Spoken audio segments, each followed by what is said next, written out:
Hey everyone, I wanted to show you this thing which I've made recently, which some of you might recognize as the new model of the Protectometer from Lorimer Moseley and David Butler's books.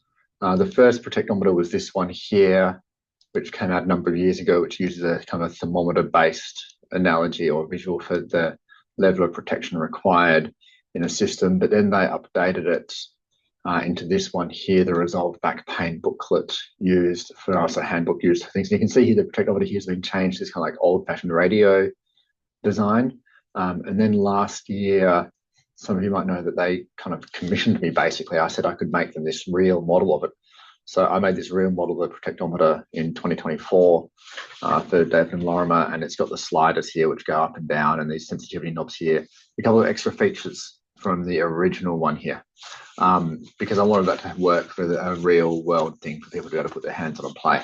And I still really like this, but I saw them using it the pain revolution recently. I don't have one anymore and I missed it, so I wanted to get one. So I've made this software version of one which runs in a web browser on every PC that I've tested it with so far.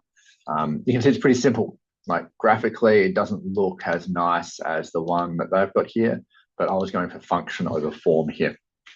And you can see we've still got the same basic idea. We've got the read out here, alternating between no pain and pain. And at the moment, it's kind of on alert the way that it's set up at this point. We've got these 5 sliders with each of those individual sections, and it's still got these sensitivity knobs at the bottom. And you can see, like in this mode here, don't worry about uncertainty for now, but in this mode here at the beginning, when I change a slider here, the indicator goes up, and when I put the slider down, the indicator comes back down again. And that's a very simple linear model there.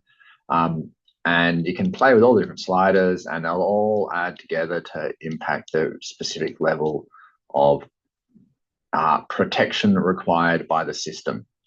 One of the things that I added in with the physical model that I made last year, because I thought it worked better when you've got a thing to play with rather than just a thing in your head, was the sensitivity knobs. And I used that and discussed that with people about how our system becomes more or less sensitive to different inputs depending on what's happened. So I might be able to talk to someone about, they might say that they've had some past experiences which were more in the danger category. Oh, okay, let me just set back a little bit here.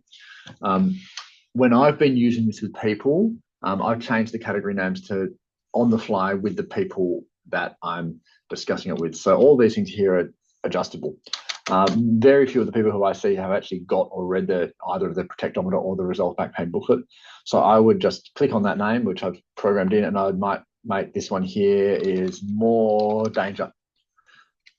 And Sims, I say that I might explain a little bit about it, but depending on where I am with the person, I might say, whoops, sorry, more safety. So this is just me clicking and typing, and they're all adjustable. These here, all these categories here are adaptable as well, so you can make it really customized for the particular person. So we could say, if someone was really aware of it, you could say like current work environment, if that was a really important thing for that particular person, to customize it. And here as well, the pain and the no pain, we can absolutely change that to anxiety or whatever you want, PTSD or stress, whatever you want it to be. And you can same over here. But most of the time I am talking to people about it in the context of pain. So I might say to someone, look, you've had a past experience which was in the really dangerous category, and potentially that's made you more sensitive to something. So maybe that's made you more sensitive to the way that your mood is interacting. And I would try and extract that from the person in the conversation and the discussion that we had to date. And we might decide that's meant that you're a bit more sensitive to your emotions, and maybe you're a bit more sensitive to sleep disturbance. Maybe I'll put that in general health for this discussion, just for argument's sake. And now even these things here, they're going to have a greater impact on the amount of protective output we get up here. So beliefs, now you can see I've turned the sensitivity up, and it's going to have a greater impact on the pain output of the Protectometer. You can see it all changes around like that. And to date, what I've done with patients, which has worked really well, is I've given them a little bit of a spiel about how it works. And I've done a bit of this stuff and showed them what the different sliders do and how the sensitivity changes. And then I've handed the mouse over to the person I'm working with, And I said, go on, you set yours. Where do you think each of these categories is for you right now, and how sensitive do you think that you are to those particular driving factors? And they've all been it's really quick and easy. They've just been like, oh yeah, da da da da da da, and they've kind of like fiddled around with it a little bit, kind of most of them kind of talk through, oh, I think that, oh no, maybe, they've like played with it a little bit to decide where it's at and where their sensitivity levels are, and say after a little bit of a play, and normally 60 to 90 seconds, they kind of come up with this thing. I reckon I'm about there right now. And then I've used that to then say to the person, okay, well, you've chosen that behaviors you reckon is one of the things. So what can we do to drive your system of behaviors into the more safe category? And I can see that you've put your sensitivity of beliefs quite hard, but they're very well, okay, in my decision, they put it low. But what else can we do to work on that? Or you've got your general health isn't as good as it should be, and you're a bit sensitive. How can we change the sensitivity of general health and bring it home? So I've tried to use it to make it very patient specific in the moment when I'm working with someone in the clinic. And of the 3 or 4 people who I've actually worked that whole process through so far, it's landed really well and really quickly. And I feel it's given them something which is targeted at what they are feeling they're at right now. I actually haven't used this knob over here at all yet. Okay, so the uncertainty knob, I called it Mind of Its Ownness on the physical model that I made last year, Mind of Its Ownness. This is a thing to add flexibility and variability into the system. So you can see here now we've got a pain system which isn't quite responding in a way that you can get your head around. Now, so far with the people I've talked about, they've been really happy just with these sliders here, and I haven't brought this into the discussion yet, but I think there is certainly a cohort of people who will say, well, it's all the same. I haven't done anything different. My pain's going up and down again. My pain's going up and down anyway, and I don't seem to be having any impact on what's happening here, or it doesn't have as much impact as I think. And so that's what the uncertainty knob is that reflection of the experience we all know is that pain tends to go up and down, and you don't always know why. You can see I put a U at the end. That's because U is the hot. If I hit the U, you can see now it's actually drawing on the graph on the screen there, a little graph of the actual mathematical equation which is driving the uncertainty right now. It's mathematically a chaotic function. It's basically an unpredictable waveform. Now, right now, it's just oscillating really small in the low category, and you can see it's going to get bigger and bigger, and it's probably going to flick over into the other state at some point. And you can see as this is going up and down here, we've got some changes here. There we go. We went to the high, and now it looks like it's going to hang out in the high zone for a while. Oh, no, straight back down to the low zone. So even though this looks like it's predictable, it's not actually predictable. Okay, we can't say where it's going to go until we actually follow the curve. So it's a really good idea and a really good way of showing this. Oh, I don't quite have a good handle on what the pain's doing every day, and opening that conversation about the fact that is one of the things that we see the pain system doing. So I'm just going to hit U again, make the graph go away, maybe turn that down there, and you can see it's going to still make a bit of a change here, but not as much. So I'd really love for you guys to use it and give me some feedback and see how it lands with the patients that you use it with.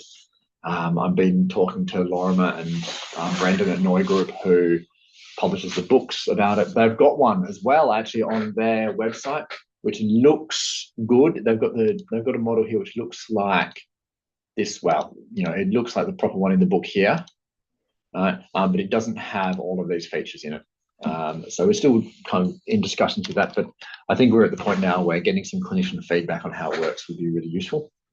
And to get to it, you're probably going to have to follow a link which I give you. I haven't been able to search for it online. I've intentionally made it that you can't really just search for it and find it online, because I'm still working through NOIGroup to find out where we're going to go with that. But you can follow the link which I gave you, which should open one up. If it opens one up which you think is an older version, up here you can see the name Protectometer version 3.0 and my name Lance. If you click on that, it's going to take you to my folder of all the sketches that I've made in building this. And you can see there's a whole bunch of things there as I kind of work my way towards it. And right now we were looking at this one here, Protectometer version 3.0. If I click on that, it's going to just load up here in the browser and work like that. It works totally fine on all computers. You can click and drag the sliders. This is me clicking and dragging with the mouse for the sliders, clicking and dragging on the mouse with the knobs. You can also scroll wheel. So that's me scroll wheeling with my middle wheel, and that's me scrolling there on the sensitivity knob underneath. It works on some touch PCs, but it doesn't work very well on phones or tablets yet. It's been quite hit and miss with that, and I'm just interested in getting some feedback before I go back and fight with the system to make it work on touchscreen devices again. But I do want us to get there in the end. If you go back to here as well, you'll see my other thing which I've been working at, which probably some of you might recognize as well as being a Sweet Zone model. So we've still got the little ton of different VU meter.